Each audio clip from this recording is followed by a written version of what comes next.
Irmãos, nós vamos estar iniciando hoje uma série de pregações expositivas no livro de 1 de João, né? Na carta, né? Na epístola de 1 João, na verdade é a 1 de João, né? Sempre quando eu vou pregar expositivamente, eu gosto de deixar todos situados o que significa pregar expositivamente, principalmente no que diz respeito a um lexo contínuo. Nós vamos estar a cada semana, a cada domingo, dando sequência ao texto do livro de João. Nós vamos começar hoje nós vamos ver 1 de João, capítulo 1, dos versículos 1 a 4, e aí a gente vai seguindo a cada culto, a cada domingo, a continuidade. Nós entendemos que essa é uma maneira muito saudável de transmitir a palavra de Deus, porque nos ajuda a permanecer na linha do que o texto bíblico diz, né? Nós, em diversas vezes, pregamos textualmente, pegamos um texto, como foi semana passada, por exemplo. Eu peguei um texto de Gálatas e prego aqui, né? Não significa que seja errado, né? Pregar textualmente ou tematicamente, não significa que seja errado, mas a pregação expositiva no lexo contínuo, ela nos dá mais segurança para não cometermos erros de interpretação, né? E não ter risco de manipular a palavra de Deus segundo o nosso achismo, né? Segundo a nossa vontade, porque a gente vai vendo o texto de maneira seguida, cronológica ali, né? E isso nos ajuda também, porque a cada semana a gente já sabe o contexto daquele próximo texto que vamos estar vendo, tá certo? E alguns até já me questionaram: mas pastor, mas quem vem uma vez ou outra fica meio perdido. Pode ser que sim, mas a verdade é que, se não for expositivamente, for textualmente, derrubaria esse argumento, né? Porque poderia ficar perdido da mesma forma, né? Se fosse assim. A verdade é que não fica, né, perdido, ninguém fica perdido. Nós estamos expondo a palavra de Deus. Há uma possibilidade maior de fidelidade, né, ao texto bíblico e de compreendermos o todo do livro, né? Nós já pregamos aqui expositivamente, já pregamos Gálatas, Tiago,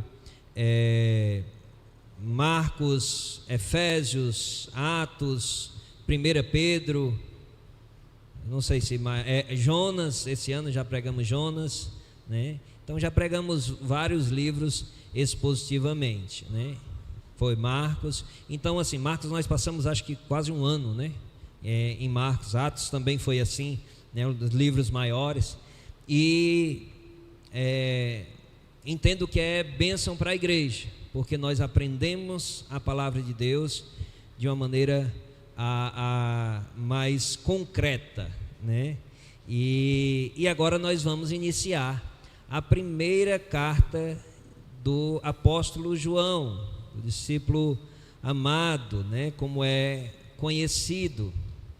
E a gente, nessa pregação introdutória, eu peguei só um trecho menor, porque a gente vai ter que dedicar tempo para a contextualização, a gente entender quem é o autor, os seus destinatários, o propósito da carta, para que aí a gente entre no texto, tá certo?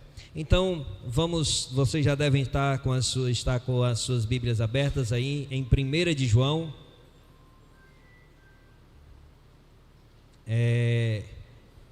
capítulo 1, mas vamos fazer o seguinte: antes de irmos para o texto, deixa eu trazer essa contextualização, tá certo? João era um dos 12 apóstolos escolhidos por Jesus, irmão de Tiago e filho de Zebedeu, com Salomé, segundo informações históricas. Sua mãe era Salomé. Foi pescador na Galileia e um dos mais íntimos do Senhor, junto com Pedro e Tiago, né?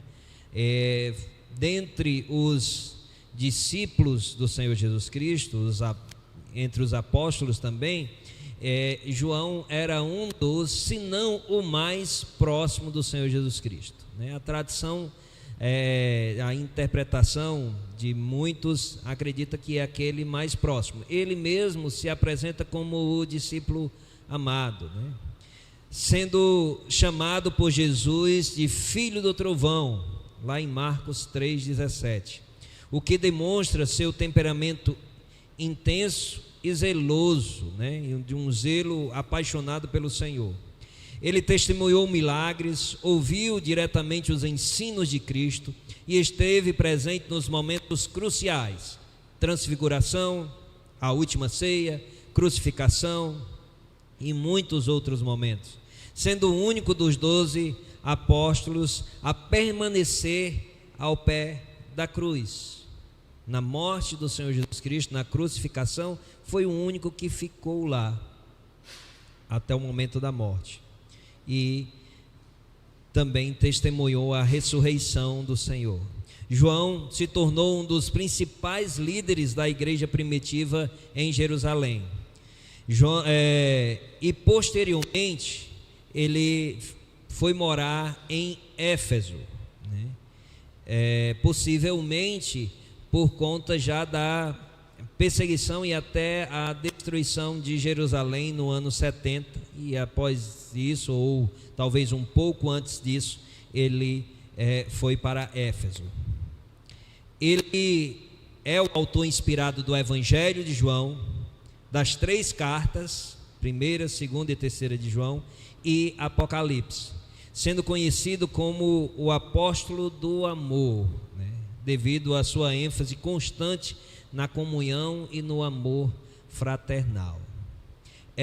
Ele também foi o único dos 12 apóstolos que não foi martirizado. Ele morreu de velhice, né? Todos os outros apóstolos foram martirizados, alguns crucificados, outros passados à espada, apedrejados, né? Enfim, os outros apóstolos morreram de mortes cruéis, digamos assim. João não, João foi poupado de passar por esse martírio, né? E morreu na velhice. Uma curiosidade que vale uma investigação mais intensa, mas segundo muitos estudiosos, teólogos, escritores, e eu não tinha esse conhecimento dessa informação, é que João possivelmente era primo de Jesus. Salomé, mãe de João, é tida como irmã de Maria. Essa informação é só a título de curiosidade, porque isso não tem relevância no que diz respeito ao que João escreveu. Mas eu achei curioso, né? Essa semana fazendo os estudos, né? Lendo vários comentários, eu tive essa informação, e não só de um comentarista, mas de vários comentaristas, né? Hernandes Dias Lopes, se eu não me engano, o IESB também, enfim, outros teólogos trazem essa informação. Achei curioso, né? Não, Salomé, irmã de Maria. João, o apóstolo, primo de Jesus, no caso.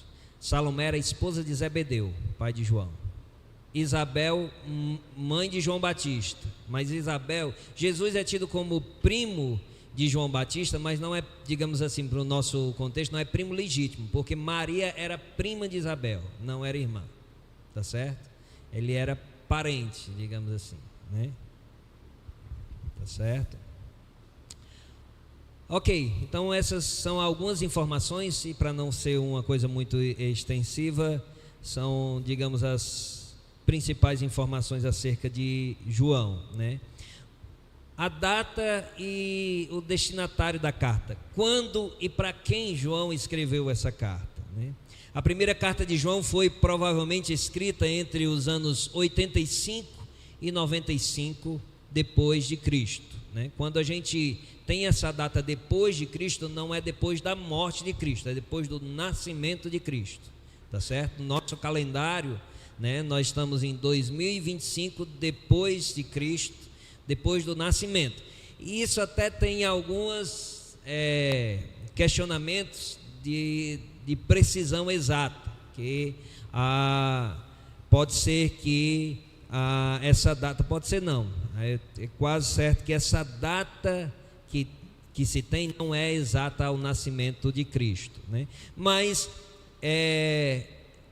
João escreveu na década, né, dos anos 80 ou 90 do primeiro século, né? Então ele já era idoso quando escreveu, né?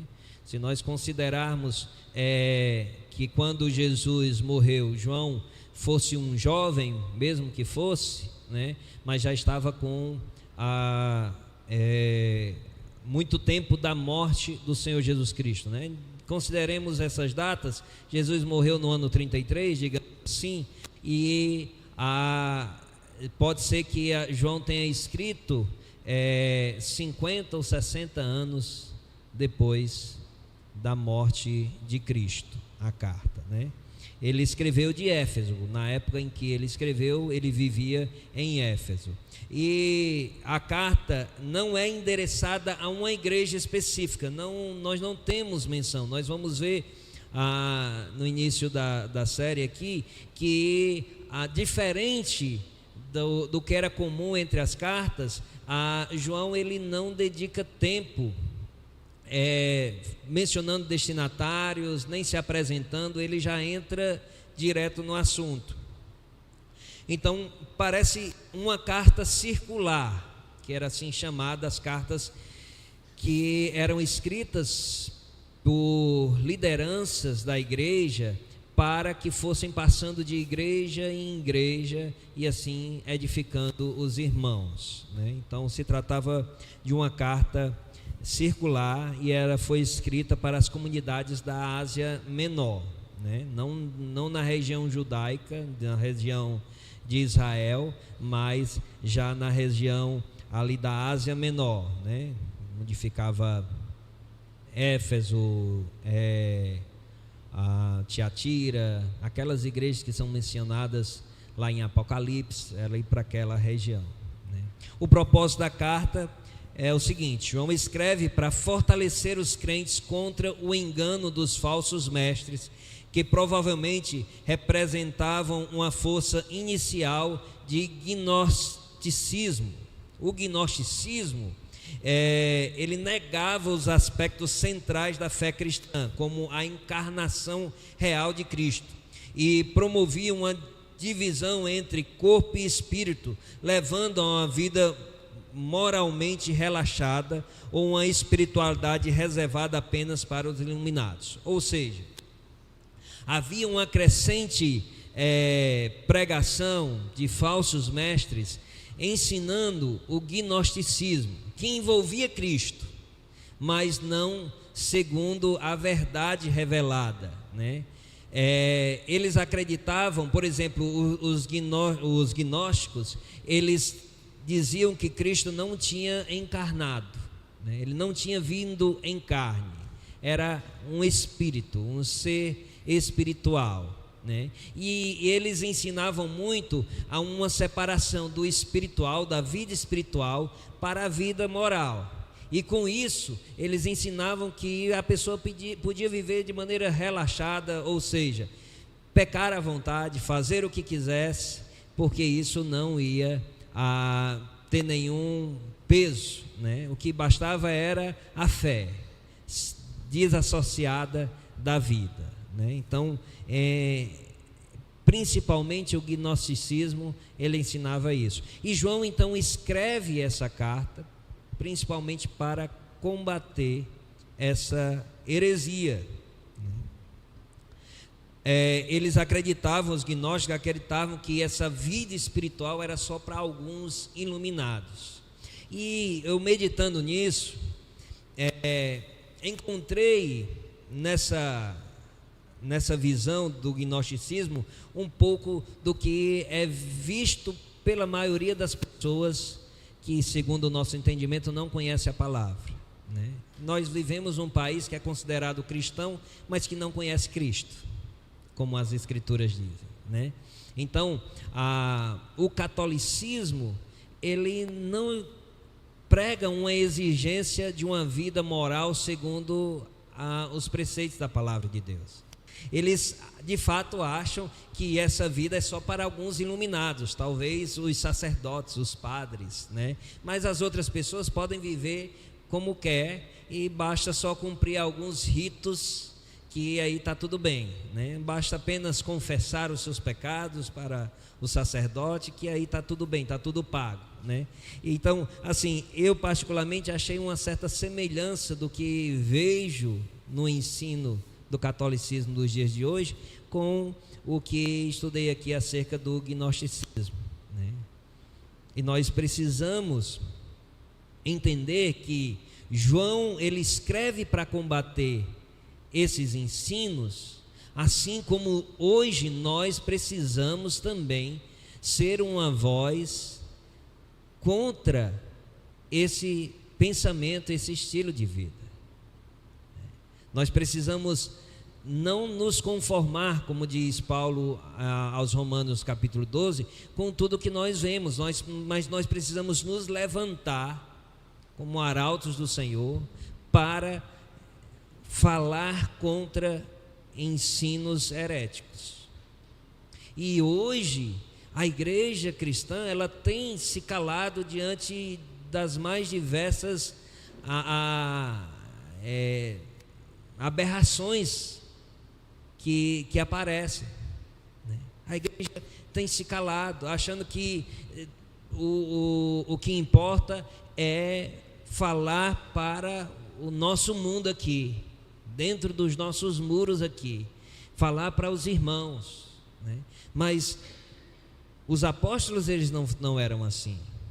A igreja primitiva não era assim. E ao longo dos anos, a igreja do Senhor Jesus Cristo, ela foi perseguida justamente porque se levantava contra ensinos falsos, contra falsas doutrinas, que enganam a muitos, né? Porque o maior engano é aquele pelo qual as pessoas pensam que estão certas, pensam que estão agradando a Deus, mas sem o conhecimento da palavra de Deus isso não é possível. Então tem muitas falsas doutrinas espalhadas por todo canto, e elas têm crescido e crescido muito, principalmente com a grande abertura que as redes sociais têm dado. E nós temos que nos levantar, assim como João, para denunciar os falsos mestres e as falsas doutrinas.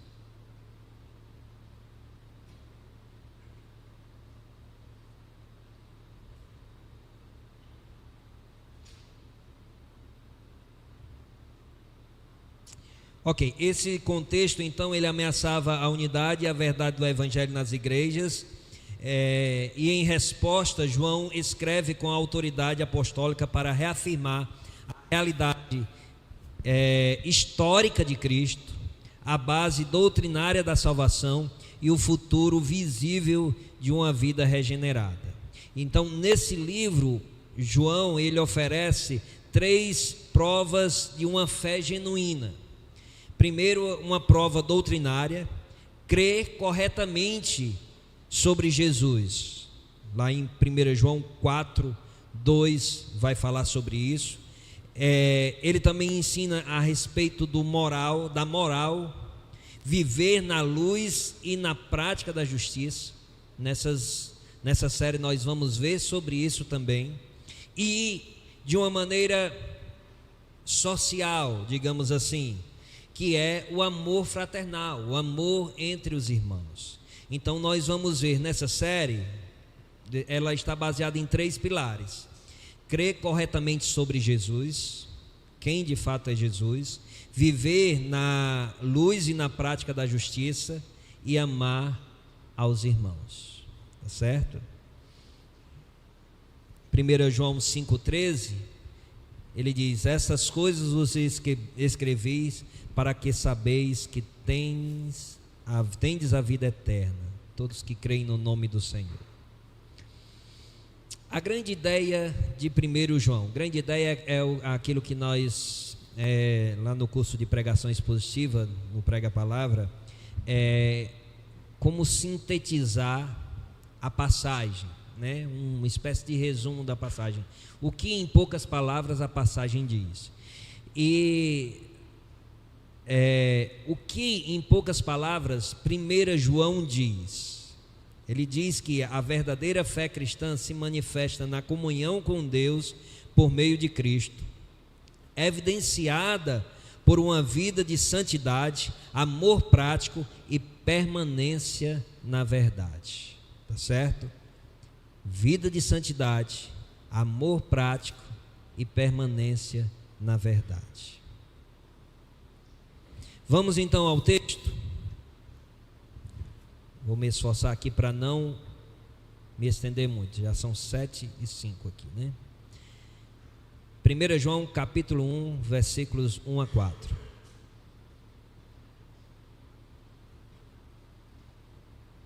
Então saímos aí da aula para agora irmos para a pregação, né? O que era desde o princípio, o que temos ouvido, o que temos visto, o que os nossos próprios olhos, com os nossos próprios olhos, o que contemplamos e as nossas mãos apalparam com respeito ao verbo da vida. E a vida se manifestou, e nós a temos visto, e dela damos testemunho, e vô-la anunciamos, a vida eterna, na qual estava com o Pai e nos foi manifestada.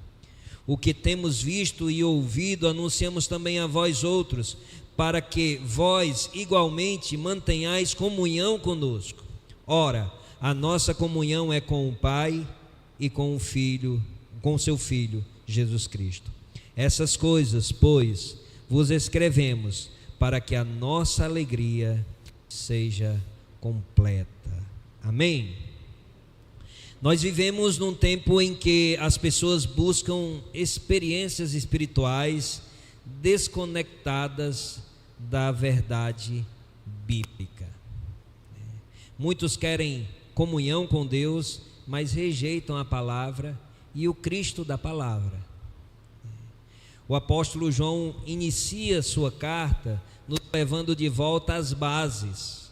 A fé não é construída sobre sentimentos, nem sobre experiências, mas sobre uma realidade histórica, a encarnação do Filho de Deus. Interessante que João, ele começa a sua carta nos fazendo lembrar do primeiro capítulo do Evangelho de João. O Verbo se fez carne e habitou entre nós, cheio de verdade, né? Tem um louvor bem antigo que a gente cantava aqui na igreja, né? Muitos conhecem, né?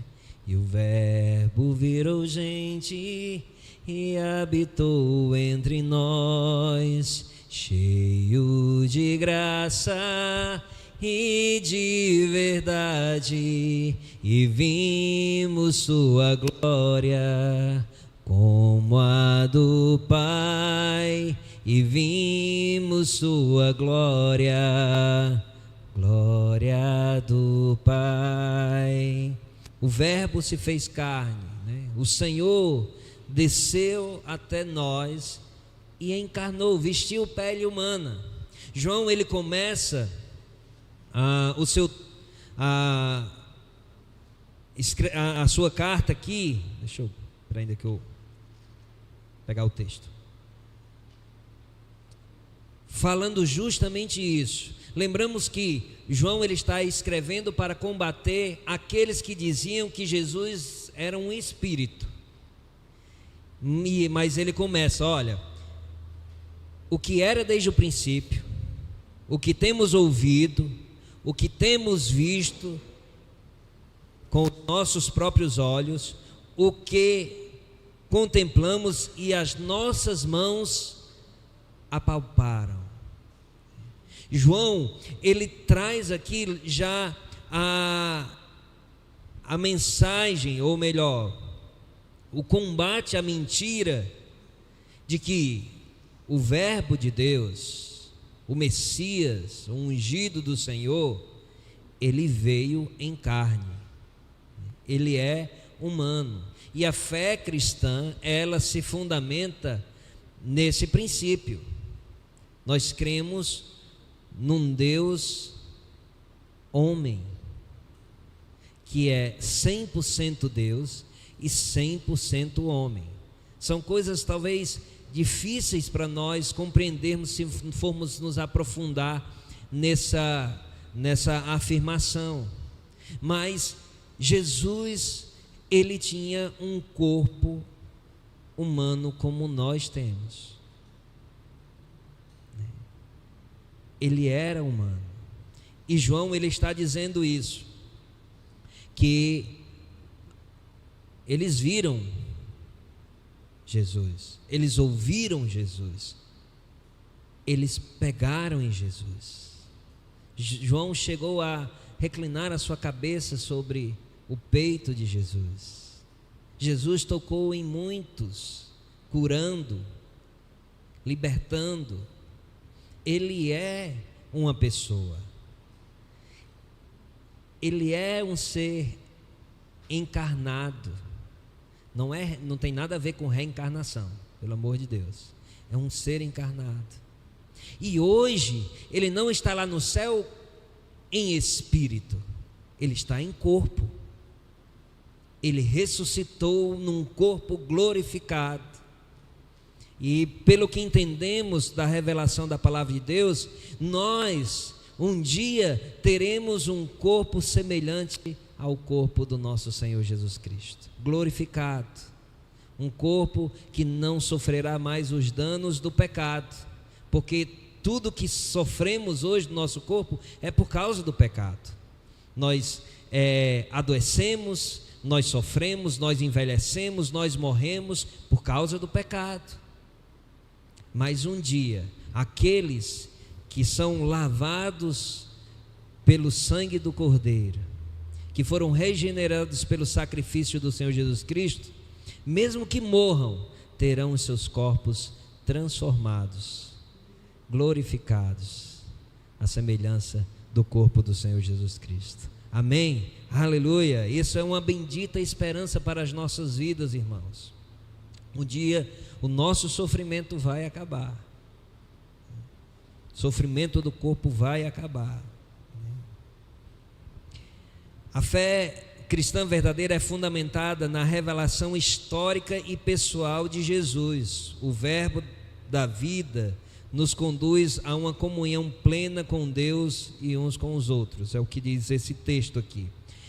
Irmãos, é importante essa informação. A gente pode dizer, não, mas para a gente não faz muita diferença saber disso, parece uma coisa óbvia, mas não, é muito importante essa informação, porque isso, além de ser uma afirmação, digamos, teológica, é também um dado histórico.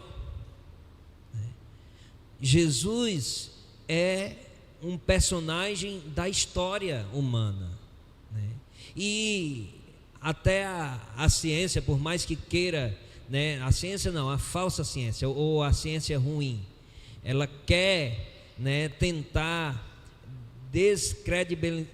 Agora eu vou enganchar nessa palavra. Descreditar. Tem isso? A Bíblia é a boa ciência, a ciência mais, digamos assim, mais apurada, mais lapidada, ela comprova que a Bíblia é verdade. Nós temos um fundamento racional, irmãos. A nossa fé não é fundamentada num sentimento, nem numa espiritualidade, digamos assim, desassociada da realidade. Nós cremos numa verdade concreta.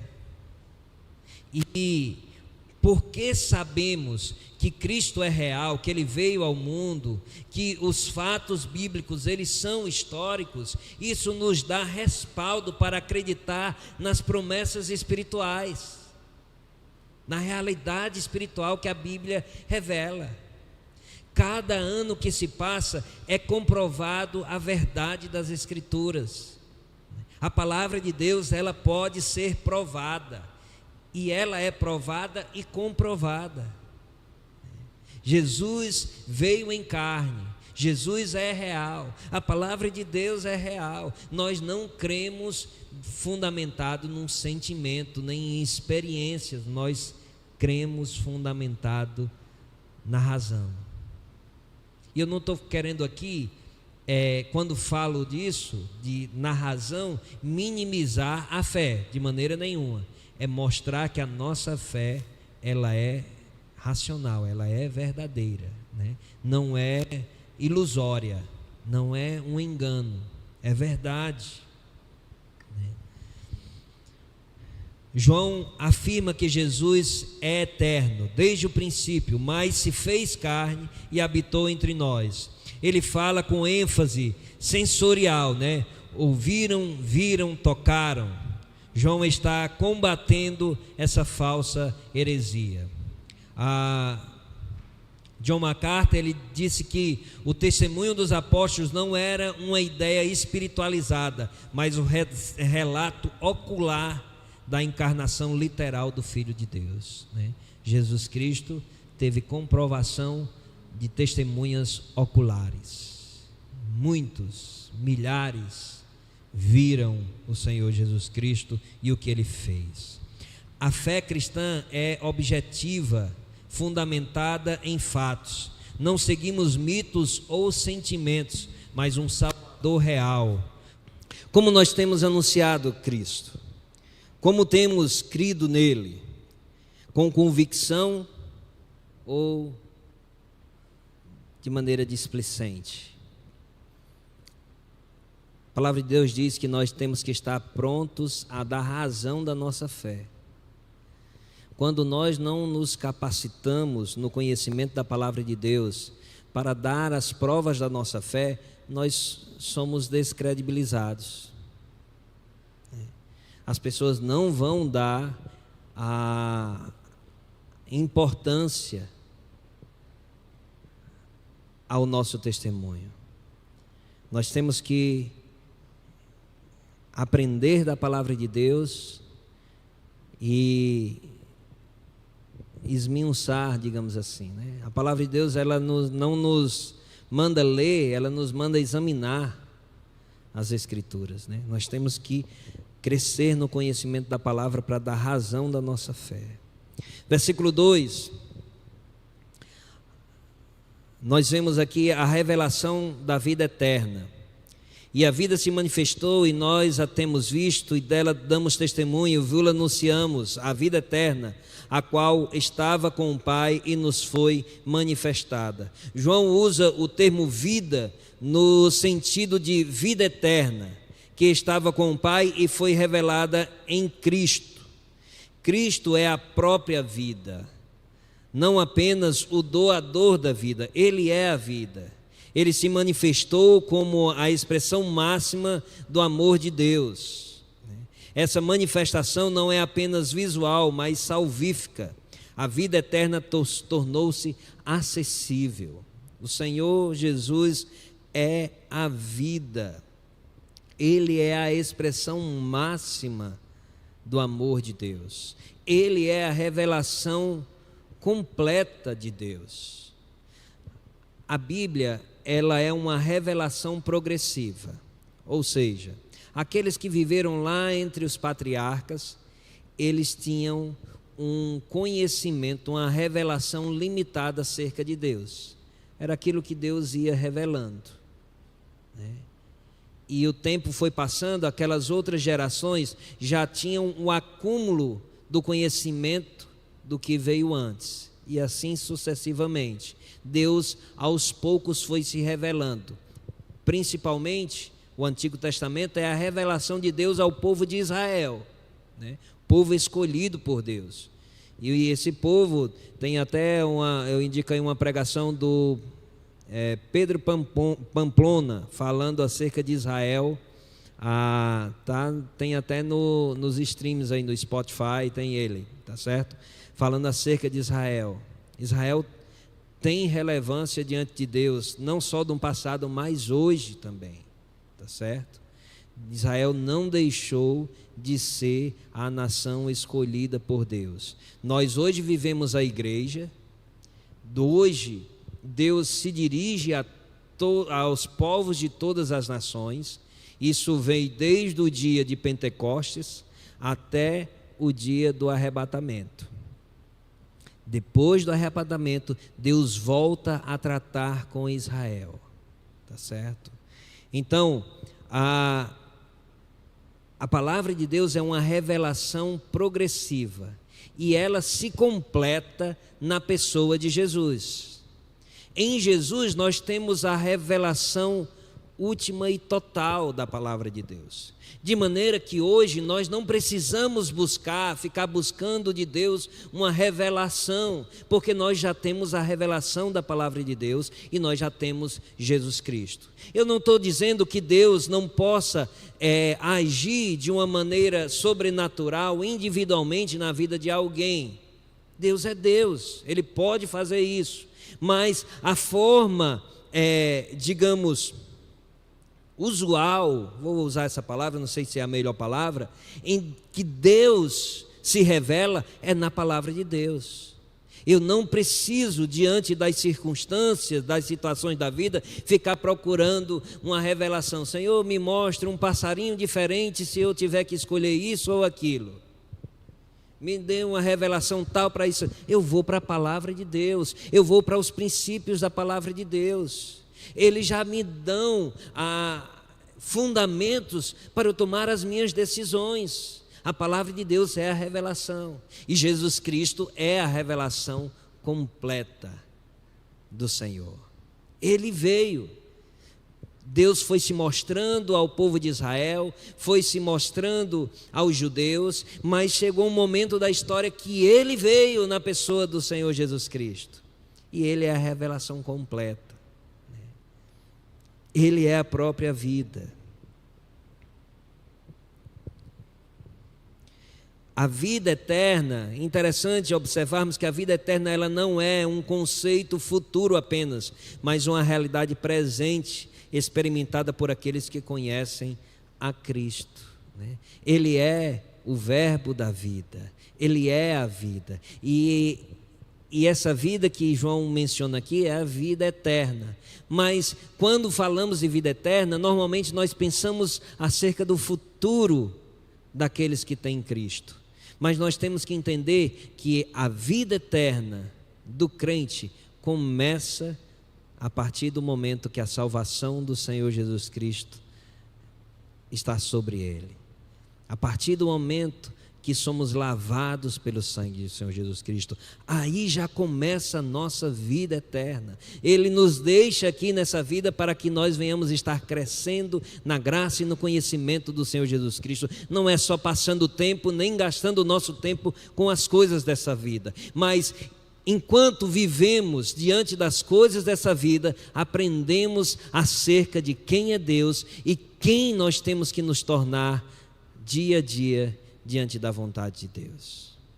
Quando nós desassociamos a nossa vida eterna da nossa vida, digamos, secular, nós estamos numa grande perca de tempo e perca de vida, porque a nossa vida aqui só faz sentido. Para você que é crente no Senhor Jesus Cristo, a sua vida só vai fazer sentido se for vivendo fundamentada na vida eterna que recebemos em Cristo Jesus. Então eu trabalho para glorificar o meu Deus, para aprender mais do meu Deus, para testemunhar mais do meu Deus. Eu estudo para isso. A minha profissão que eu vou escolher é como um servo do Senhor Jesus Cristo. Existe um falso ensino, um ensino pecaminoso que diz, olha, não, a vida cristã ou a fé não se mistura com as outras coisas. Como não?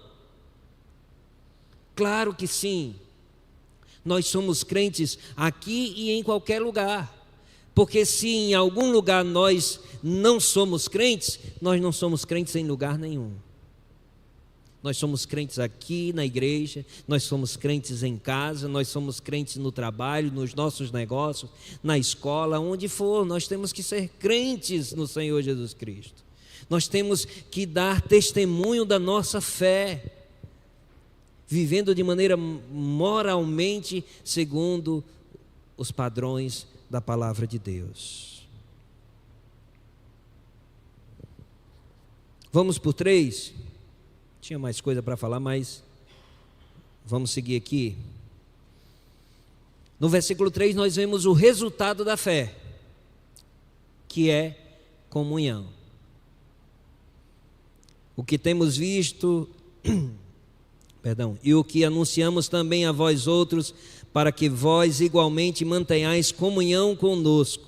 Ora, a nossa comunhão é com o Pai e com o seu Filho, Jesus Cristo.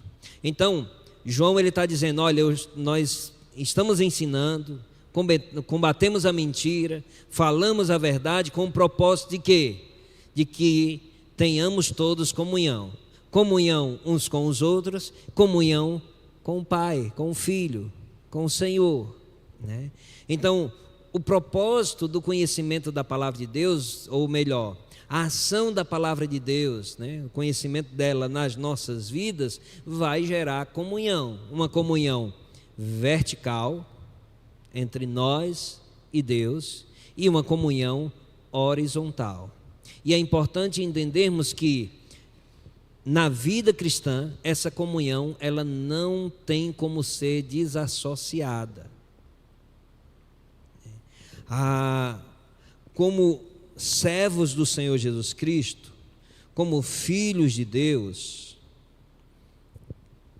e pela própria essência de Deus, nós temos que viver em plena comunhão nesses dois relacionamentos.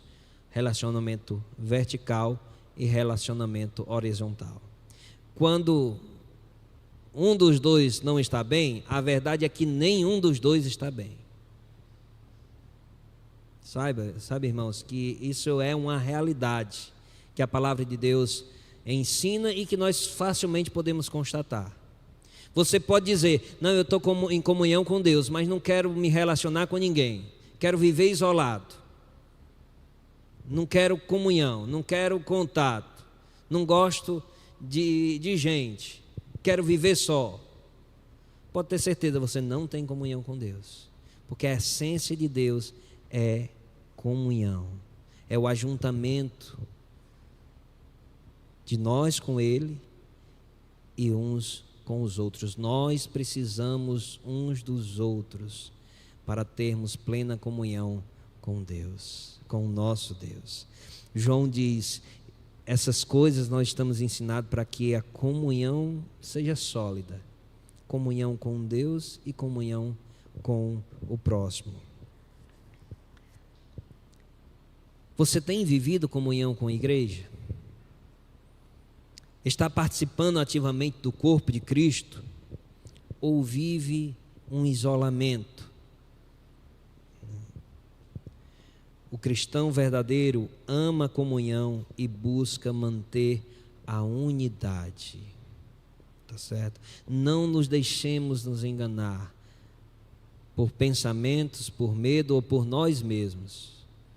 Porque isso é estratégia do diabo.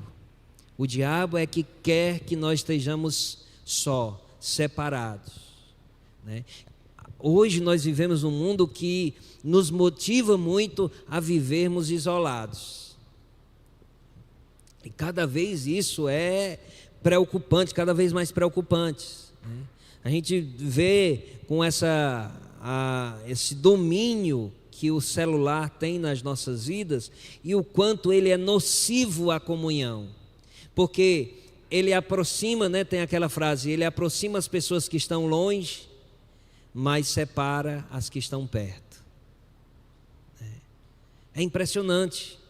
A gente se junta numa roda e rapidamente deixa de conversar e cada um está no celular, olhando o Instagram, curtindo, rindo de uma coisa e todo mundo feito uma volta. A gente fez uma viagem em família e constantemente a gente se pegava assim, todo mundo junto ali, mas todo mundo no celular. Eu tenho que mudar muito isso, me policiar muito nesse sentido, né? E nós vivemos diante dessa realidade e temos que ter o autocontrole para fazer o bom uso, mas não deixar que isso nos leve a pecar. E quando fala de pecar, não é só em relação ao que está vendo, mas o tempo que ele toma das nossas vidas, nos tirando comunhão que é preciosa aos olhos de Deus e tão importante para as nossas vidas. Para encerrar, vamos para o versículo 4, já prolongamos muito.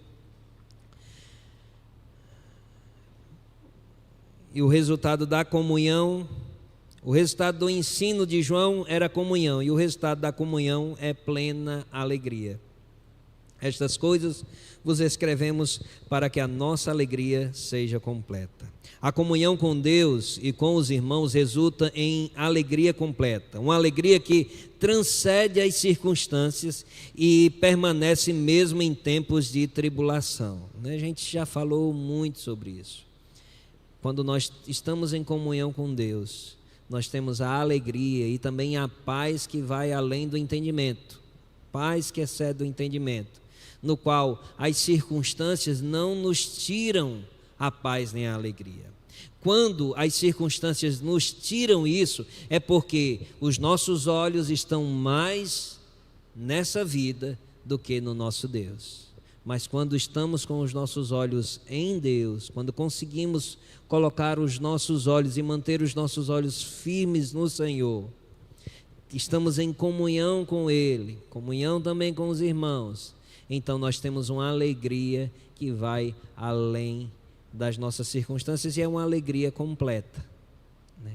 Alegria verdadeira, permanente, uma verdadeira alegria, que ela não muda quando as coisas mudam, né? Mas independente delas, permanecemos felizes, alegres na presença do Senhor. Isso não significa que nós não enfrentemos momentos de dor ou de tristeza, né? Não está contradizendo isso, mas mesmo passando por esses momentos, a vida do cristão ele é constante em alegria, né? Quando estamos em plena comunhão com Ele. Onde você busca sua alegria? Muitos crentes vivem tristes porque se afastam da comunhão com o Pai e também da comunhão da igreja. Vivem sobrecarregados por preocupações, distrações e frustrações desse mundo, tentando preencher o vazio com coisas passageiras. Esse texto de 1 João 1:4 conecta-se profundamente com a grande história das Escrituras, que é a revelação progressiva, como que eu já mencionei aqui, que culmina em Cristo, o Verbo eterno que se fez carne. O princípio da criação apresentado em Gênesis encontra seu paralelo e cumprimento no princípio da redenção. Em Hebreus 1, de 1 a 3, não vamos abrir, mas vemos que Deus, que outrora falou pelos profetas, agora fala plenamente por meio do seu Filho. Essa revelação gera comunhão, como vemos lá também em Atos 2:42, onde os primeiros cristãos viviam unidos em torno da palavra e da fé em Cristo, e toda essa comunhão que hoje experimentamos parcialmente será plena e eterna no futuro, quando o Senhor Jesus voltar. Então nós concluímos dizendo que João começa a sua carta nos chamando de volta ao essencial. Cristo é o verbo da vida. Realmente ele veio em carne. Ele foi visto, foi ouvido, foi tocado. Ele é a vida eterna revelada. E ele nos convida à comunhão com ele e uns com os outros. A fé cristã não é um conjunto de ideias, é uma vida nova recebida e vivida em Cristo. Essa vida resulta em comunhão profunda e alegria completa. A maior evidência de que estamos na luz não é apenas o que dizemos, mas como andamos e vivemos. Amém? Ok, irmãos, nós hoje tivemos muitas informações, mas sempre é assim quando estamos introduzindo uma série. Na próxima semana nós estaremos vendo a partir do versículo 5, né, e vamos já entrar em textos muito práticos do dia a dia e da vida cristã, né, vivendo na luz. Amém?